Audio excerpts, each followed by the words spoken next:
दोस्तों एक बार फिर से हम आपके लिए IB security assistant form fill up 2025 apply online process की अपडेट लेके आ चुके हैं। किस तरह से आप इंटेलिजेंस ब्यूरो सुरक्षा सहायक सिक्योरिटी असिस्टेंट पोस्ट के लिए 4987 वैकेंसीज के लिए अपने फॉर्म अप्लाई कर सकते हो। स्टेप बाय स्टेप कंप्लीट जानकारी आपको इस वीडियो में दी जाएगी। ऑनलाइन आवेदन करने का आपके पास बड़ा अवसर है। आप आज ही से अपने फॉर्म अप्लाई कर ले, कहीं मौका हाथ से छूट न जाए। ऑनलाइन आवेदन करते समय अगर आपको कोई भी टेक्निकल प्रॉब्लम आ रही है तो उसका हल आपको इस वीडियो में दिया जाएगा। ऑनलाइन अप्लाई करते समय आपको कुछ महत्वपूर्ण बातों को ध्यान में रखना होगा, तभी आपके एप्लीकेशन फॉर्म सक्सेसफुली सबमिट किए जाएंगे। आवेदन करते समय आपको कोई भी ऐसी गलती या फिर मिस्टेक नहीं करनी होगी जिनको करने से आपके एप्लीकेशन फॉर्म रिजेक्ट हो सकते हैं।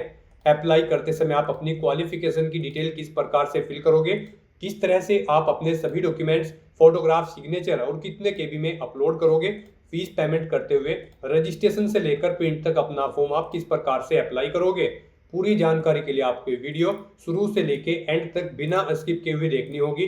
इस वीडियो को पूरा देखने पर ही आपके सभी सवाल और डाउट क्लियर होंगे। तो चलिए दोस्तों, बिना कोई वक्त गंवाए शुरू करते हैं IB security assistant form fill up की पूरी जानकारी। फॉर्म अप्लाई करने से पहले आपको हमारी वेबसाइट पर विजिट करना होगा, जिसका लिंक आपको नीचे description plus first comment box में मिल जाएगा। और हमारे इस पेज पर विजिट करके आप यहां से आईबी सिक्योरिटी असिस्टेंट का फॉर्म अप्लाई कर सकते हो। इंटेलिजेंस ब्यूरो के अंतर्गत सिक्योरिटी असिस्टेंट की पोस्ट निकली हुई है, 4987 वैकेंसीज है। 17 अगस्त तक आप अपना फॉर्म अप्लाई कर सकते हो। यहाँ पर 21,700 से 69,100 सैलरी है। 10वीं पास अप्लाई कर सकते हैं। 18 से 27 वर्ष आयु सीमा है। फीस जनरल ओबीसी डब्ल्यूएस के लिए 650 है। S S T pH female के लिए 550 है, जो कि आप ऑनलाइन या ऑफलाइन मोड से भी पेमेंट कर सकते हो। सिलेक्शन होगा रिटर्न एग्जाम और इंटरव्यू के आधार पे। ऑनलाइन अप्लाई कर सकते हो, ऑल इंडिया से अप्लाई कर सकते हो। mha.gov.in इसकी ऑफिशियल वेबसाइट है, जिससे आप ऑनलाइन अप्लाई कर सकते हो। इंपोर्टेंट लिंक सेक्शन के अंतर्गत नोटिफिकेशन लिंक पर क्लिक करते हुए आप इसकी ऑफिशियल पीडीएफ डाउनलोड कर सकते हो। इसमें आपको location wise, category wise vacancies की यहाँ पर जानकारी मिल जाएगी। उसके बाद में यहाँ पर आपको सैलरी की डिटेल, क्वालिफिकेशन की detail, age limit, age relaxation की इंफॉर्मेशन दी गई है। उसके बाद में एग्जामिनेशन पैटर्न आपको यहाँ पर दिया गया है और सिलेबस भी चेकआउट कर ले। एग्जाम सिटी की पूरी जानकारी आपको यहाँ पर दी जाएगी। ऑनलाइन आवेदन करते समय आपको कुछ महत्वपूर्ण इंस्ट्रक्शंस यहाँ पर दिखाए गए हैं कि किस प्रकार से आपको अपने सभी डॉक्यूमेंट, फोटोग्राफ, सिग्नेचर और कितने केबी में अपलोड करने होंगे। पूरा प्रोसीजर अप्लाई करने से रिलेटेड आपको यहाँ पर दिया गया है और फीस पेमेंट की भी जानकारी आपको इसमें मिल जाएगी। तो ऑनलाइन आवेदन करने से पहले आपको ये नोटिफिकेशन की पीडीएफ पूरा पढ़ना अनिवार्य है। इसको कंप्लीटली पढ़ने से ही आपके सभी सवाल और डाउट क्लियर होंगे।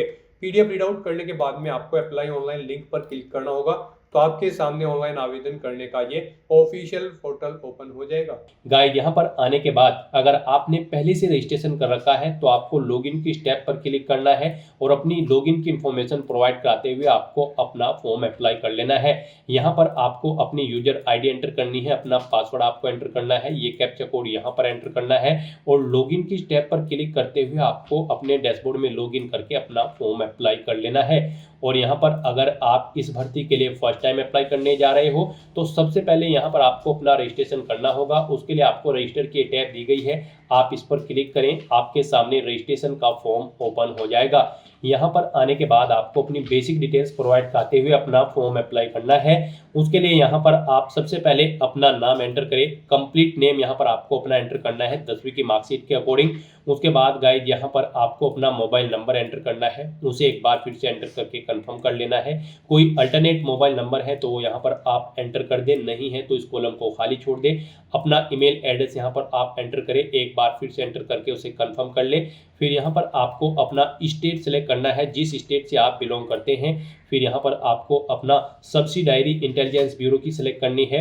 आप यहाँ पर आपको आपके स्टेट के अकॉर्डिंग यहाँ पर आपकी इंटेलिजेंस ब्यूरो की सब्सिडायरी शो कर दी जाएगी। आप अपने अकॉर्डिंग यहाँ पर ऑप्शन सेलेक्ट करें, फिर आप अपनी कैटेगरी यहाँ पर सेलेक्ट करें। फिर यहाँ पर आपको पोस्ट का नाम सेलेक्ट करना है, सिक्योरिटी असिस्टेंट / एग्जीक्यूटिव। उसके बाद यहाँ पर आपको आपका पोस्ट कोड शो कर दिया जाएगा पोस्ट के अकॉर्डिंग। और फिर आपको यहाँ पर जनरेट ओटीपी के इस ऑप्शन पर क्लिक करना है। फिर आपके सामने ये कैप्चा ऑथेंटिकेशन का इंटरफेस शो होगा। अब यहाँ पर आपको ये कैप्चा कोड इस बॉक्स में एंटर करना है और सबमिट के इस ऑप्शन पर क्लिक कर देना है। फिर यहाँ पर आपके रजिस्टर्ड मोबाइल नंबर और ईमेल आईडी पर 2 OTP सबमिट किए गए हैं। यहाँ पर आपको मोबाइल OTP के सामने मोबाइल पर जो OTP आया है वो एंटर करना है। ईमेल OTP कॉलम में यहाँ पर ईमेल पर जो OTP आया है वो आपको एंटर करना है और वैलिडेट के ऑप्शंस पर क्लिक करके अपना मोबाइल नंबर और ईमेल आईडी को आपको यहाँ पर वेरीफाई कर लेना है। उसके बाद आपको डिक्लेरेशन सेक्शन में आई एग्री के चेकबॉक्स को ओके करना है। ये कैप्चा कोड आपको यहाँ पर एंटर करना है और फिर आपको रीवेरीफाई के इस ऑप्शन पर क्लिक कर देना है। फिर यहाँ पर आपने जो डिटेल प्रोवाइड कराई है उसका प्रीव्यू यहाँ पर आपको शो कर दिया गया है। इनके सामने इन सभी चेक बॉक्सेस को आपको ओके करना है और फिर सबमिट के इस ऑप्शन पर क्लिक कर देना है। इस तरह से यहाँ पर आपका रजिस्ट्रेशन सक्सेसफुली कंप्लीट हो चुका है। आपके रजिस्टर्ड मोबाइल नंबर और ईमेल आईडी पर एक लॉगिन आईडी और पासवर्ड सबमिट कर दी गई हैं। आपको उन्हें केयरफुली नोट डाउन करके रख लेना है फ्यूचर यूज के लिए। और यहाँ पर अब आपको अपना फॉर्म अप्लाई करने के लिए गो टू एप्लीकेशन की स्टेप पर क्लिक करना है। नेक्स्ट आपके सामने कुछ इस तरह से इंटरफेस शो होगा। यहाँ पर आपका एप्लीकेशन फॉर्म स्टार्ट हो चुका है। अब यहाँ पर आपको अपनी एक्यूरेट डिटेल प्रोवाइड कराते हुए अपना फॉर्म अप्लाई करना है। उसके लिए यहाँ पर सबसे पहले आपको अपना जेंडर सेलेक्ट करना है। फिर यहाँ पर आपको अपनी डेट ऑफ बर्थ इस कैलेंडर में से सिलेक्ट कर लेनी है। अपनी नेशनलिटी आपको सिलेक्ट कर लेनी है इंडियन। फिर यहाँ पर आपसे पूछा गया है कि क्या आपके पास डोमिसाइल सर्टिफिकेट है उस स्टेट का जिस स्टेट से आप अप्लाई कर रहे हैं, तो यहाँ पर भी आपको येस ऑप्शन सेलेक्ट करना है। उसके बाद आपको इस पेज को नीचे स्क्रॉल डाउन करना है। फिर यहाँ पर आपको अपनी लोकल लैंग्वेज सेलेक्ट करनी है उस स्टेट की या फिर रीजन की जिस रीजन से आप यहाँ पर अप्लाई करने जा रहे हैं। गाइड यहाँ पर आपको ऑफिशियल नोटिफिकेशन में प्रोवाइड कर दी गई है रीजन की लैंग्वेज। यहाँ पर जिस रीजन के लिए आप अप्लाई कर रहे हैं उसकी लैंग्वेज आपको प्रोवाइड कर दी गई है। इन लैंग्वेज में से आपके पास ये कोई भी लैंग्वेज होनी चाहिए उस रीजन की जिस रीजन के लिए आप अप्लाई करने जा रहे हैं। तो यहाँ पर आपको अपने रीजन की लैंग्वेज सेलेक्ट करनी है। उसके बाद यहाँ पर आपको आपकी पर्सनल डिटेल ऑटोमेटिकली फिल मिलेगी। कुछ फील्ड्स जैसे कि आपका नाम, आपका मोबाइल नंबर, आपकी ईमेल आईडी, ये आपके रजिस्ट्रेशन फॉर्म से आपकी डिटेल पिक कर ली गई है। अब यहाँ पर बस आपको अपने फादर का नाम एंटर करना है, अपनी मदर का नाम एंटर करना है। उसके बाद यहाँ पर आपको अपना मैरिटल स्टेटस सिलेक्ट कर लेना है, आप मैरिड हो या फिर अनमैरिड। उसके बाद आपको अपना रिलीजन यहाँ पर सिलेक्ट करना है। फिर आपको यहाँ पर अपनी टेस्ट सिटी की प्रेफरेंस देनी है। यहाँ पर आपको 5 चॉइसेस दी गई है। यहाँ पर आप सबसे पहले स्टेट सिलेक्ट करें, फिर अपनी टेस्ट सिटी यहाँ पर सिलेक्ट करें। यहाँ पर आप जिस सिटी को फर्स्ट नंबर पर प्रेफरेंस देना चाहते हैं उसे यहाँ पर आप फर्स्ट नंबर पर सिलेक्ट करें। जिसे सेकंड नंबर पर प्रेफरेंस देना चाहते हैं या फिर थर्ड, फोर्थ, फिफ्थ पर, उसे आप अपने अकॉर्डिंग यहाँ पर क्रम से सेकंड, थर्ड, फोर्थ, फिफ्थ पर सिलेक्ट कर लें। इस तरह से यहाँ पर आपको अपनी 5 एग्जाम सिटी सिलेक्ट कर लेनी है। फिर यहाँ पर आपसे पूछा गया है कि क्या आप EX सर्विसमैन कैंडिडेट हैं। अगर हैं तो आप येस ऑप्शन सेलेक्ट करेंगे। फिर आप सर्विस की ज्वाइनिंग डेट यहाँ पर सिलेक्ट करेंगे। जॉब छोड़ चुके हैं तो उसे छोड़ने की डेट यहाँ पर आप सिलेक्ट करेंगे। इनके अकॉर्डिंग आपका सर्विस पीरियड यहाँ पर कैलकुलेट करके आपको शो कर दिया जाएगा। फिर यहाँ पर आपसे पूछा गया कि क्या आप EX सर्विसमैन हैं और यहाँ पर आप अभी भी रिजर्वेशन के बेनिफिट्स ले रहे हैं। अगर आप यहाँ पर एम्प्लॉय हैं civil side under central government in group C post on regular basis, तो अगर हैं तो आप येस ऑप्शन सेलेक्ट करेंगे, नहीं है तो आप नो ऑप्शन सेलेक्ट करेंगे। और गाइज अगर आप EX सर्विसमैन कैंडिडेट नहीं है तो आप सिंपली यहाँ पर नो ऑप्शन सेलेक्ट करें, आगे की डिटेल आपको नहीं देनी होगी। फिर यहाँ पर आपसे पूछा गया कि क्या आप स्पोर्ट पर्सन हैं। अगर हैं तो आप येस करें, नहीं तो नो ऑप्शन सेलेक्ट करें। उसके बाद आपसे पूछा गया है कि क्या आप डिपार्टमेंट एम्प्लॉय हैं IB के। अगर हैं तो आप येस ऑप्शन सेलेक्ट करेंगे। फिर अपना एम्प्लॉयमेंट नंबर आप एंटर करेंगे, अपना नाम एंटर करेंगे, कब आपने ज्वाइन किया था वो डेट आप सेलेक्ट करेंगे। इसके अकॉर्डिंग यहाँ पर आपकी सर्विस पीरियड कैलकुलेट करके आपको शो कर दिया जाएगा। और अगर आप डिपार्टमेंटल कैंडिडेट नहीं है तो सिंपली यहाँ पर आप नो ऑप्शन सेलेक्ट करें, आगे की डिटेल आपको फिर नहीं देनी होगी। और इस तरह से अपनी ये सभी डिटेल्स फिल करने के बाद फिर आपको सेव एंड नेक्स्ट के ऑप्शन पर क्लिक कर देना है। नेक्स्ट यहाँ पर आपको अपनी कम्युनिकेशन डिटेल प्रोवाइड करनी है। यहाँ पर आपको अपना कोरोस्पोंडेंस एड्रेस एंटर करना है। उसके बाद यहाँ पर आपको अपना परमानेंट एड्रेस एंटर करना है। और अगर आपका परमानेंट एड्रेस आपके कोरोस्पोंडेंस एड्रेस के अकॉर्डिंग सेम है तो यहाँ पर आप is permanent address same as correspondence address में यस के इस रेडियो बटन पर क्लिक कर दें। ऑटोमेटिकली आपका परमानेंट एड्रेस आपके कोरोस्पोंडेंस एड्रेस के अकॉर्डिंग फिल हो जाएगा। और उसके बाद फिर आपको यहाँ पर सेव एंड नेक्स्ट के ऑप्शन पर क्लिक कर देना है। नेक्स्ट यहाँ पर आपको अपनी एजुकेशनल क्वालिफिकेशन की डिटेल प्रोवाइड करनी है। गाइस यहाँ पर इंटेलिजेंस ब्यूरो सिक्योरिटी असिस्टेंट की पोस्ट पर अप्लाई करने के लिए आपका 10वीं क्लास पास आउट होना जरूरी है या फिर इसके इक्विवेलेंट कोई एग्जाम किसी वेल रिकॉग्नाइज्ड बोर्ड से, प्लस यहाँ पर आपके पास जिस स्टेट से आप बिलोंग करते हो उसका डोमिसाइल सर्टिफिकेट होना चाहिए और उस स्टेट या रीजन की आपको लोकल लैंग्वेज की नॉलेज होनी जरूरी है। तो यहाँ पर अब आपको अपनी क्वालिफिकेशन की डिटेल प्रोवाइड करनी है। सबसे पहले यहाँ पर आपको अपनी 10वीं क्लास की डिटेल देनी है। यहाँ पर आपको बोर्ड का नाम देना है जिससे आपने अपनी 10वीं क्लास पास आउट की है। पासिंग मंथ और ईयर आपको यहाँ पर सेलेक्ट कर लेना है। स्कूल या इंस्टीट्यूट का नाम देना है। सब्जेक्ट देने हैं, जो सब्जेक्ट आपके पास 10वीं में थी। यहाँ पर आपको बताना है आप पास आउट हो या फिर फेल। यहाँ पर पास ऑप्शन आपको सेलेक्ट करना होगा। उसके बाद यहाँ पर आपको बताना है आपका जो रिजल्ट था वो परसेंटेज में है या फिर सीजीपीए में। परसेंटेज में अगर है तो यहाँ पर आपने कितने मार्क्स ऑब्टेन किए हैं वो यहाँ पर आपको एंटर करने हैं। फिर मैक्सिमम मार्क्स यानी कि टोटल कितने मार्क्स थे जिसमें से आपने मार्क्स ऑब्टेन किए हैं वो आपको एंटर करने हैं। इनके अकॉर्डिंग आपकी परसेंटेज यहाँ पर कैलकुलेट करके आपको शो कर दी जाएगी। और अगर आपके मार्क्स यहाँ पर सीजीपीए में थे तो आप सीजीपीए ऑप्शन सेलेक्ट करें। कितना सीजीपीए आपने ऑब्टेन किया है वो यहाँ पर आप एंटर करें। टोटल सीजीपीए कितने था जिसमें से आपने ये सीजीपीए ऑब्टेन किया है वो यहाँ पर आप एंटर करें। इनके अकॉर्डिंग आपके परसेंटेज कैलकुलेट करके यहाँ पर आपको शो कर दी जाएगी। 10वीं के बाद अगर आपने 12वीं क्लास भी पास आउट कर रखी है तो उसकी डिटेल भी आप सेम यहाँ पर ऐसे ही प्रोवाइड कर सकते हैं। और उसके बाद अगर आपके पास कोई एडिशनल क्वालिफिकेशन है, कोई डिग्री या फिर डिप्लोमा, तो उसकी डिटेल भी आप सेम ऐसे ही यहाँ पर प्रोवाइड कर सकते हैं। और अगर आपके पास नहीं है तो आप इन सेक्शंस को खाली छोड़ देंगे। फिर यहाँ पर आपसे पूछा गया है कि क्या आपको यहाँ पर इंटेलिजेंस वर्क का एक्सपीरियंस है। अगर है तो आप यस करेंगे, नहीं है तो आप नो ऑप्शन सेलेक्ट कर लेंगे। उसके बाद यहाँ पर अगर आपको एक्सपीरियंस होगा तो आप डिजायरेबल होंगे इस पोस्ट पर अप्लाई करने के लिए, आपको प्रेफरेंस दिया जाएगा। नहीं है तो कोई बात नहीं। फिर यहाँ पर आपसे पूछा गया है आप जिस स्टेट के लिए अप्लाई कर रहे हैं उसकी लोकल लैंग्वेज या फिर आपको फॉरेन लैंग्वेज और इंग्लिश और हिंदी लैंग्वेज की नॉलेज है, तो यहाँ पर भी आपको येस ऑप्शन सेलेक्ट करना है। और फिर यहाँ पर आपको लैंग्वेज का नाम देना होगा। नहीं है आपको नॉलेज तो आप नो ऑप्शन सेलेक्ट करेंगे। उसके बाद यहाँ पर आपसे पूछा गया है कि क्या आपको वर्क एक्सपीरियंस है, कोई वर्क एक्सपीरियंस, अगर है तो आप यस करेंगे। और फिर अपने एक्सपीरियंस की डिटेल यहाँ पर आप ऐड करेंगे। आपको ऑर्गेनाइजेशन का नाम देना होगा जिसमें कार्य करने का आपको यहाँ पर एक्सपीरियंस है। ऑर्गेनाइजेशन का टाइप सेलेक्ट करना होगा, वो प्राइवेट है या फिर गवर्नमेंट। पोस्ट कौन सी थी जिस पर आप कार्यरत थे वो यहाँ पर आप एंटर करें। सर्विस कब से आपने स्टार्ट की थी वो डेट आप सेलेक्ट करें। कब छोड़ी थी वो डेट सेलेक्ट करें। अपना पे स्केल यहाँ पर एंटर करें। जॉब असाइनमेंट के बारे में यहाँ पर आप डिटेल प्रोवाइड करा दें। इस तरह से यहाँ पर इन डेट्स के अकॉर्डिंग आपकी सर्विस कैलकुलेट करके आपको शो कर दी जाएगी कितने दिन की आपकी सर्विस थी। और अगर आपको एक से ज़्यादा जगह वर्किंग एक्सपीरियंस है तो फिर यहाँ पर आप ऐड न्यू रो के इस ऑप्शन पर क्लिक करें। सेम ऐसे ही एक और कॉलम ऐड हो जाएगा और उसमें आप अपने एक्सपीरियंस की डिटेल प्रोवाइड करा दें। और गाइस यहाँ पर अगर आपको एक्सपीरियंस नहीं है तो आप सिंपली नो ऑप्शन सेलेक्ट करेंगे, फिर आपको आगे की डिटेल नहीं देनी होगी। इस तरह से अपनी ये सभी डिटेल्स फिल करने के बाद आपको यहाँ पर सेव एंड नेक्स्ट के इस ऑप्शन पर क्लिक कर देना है।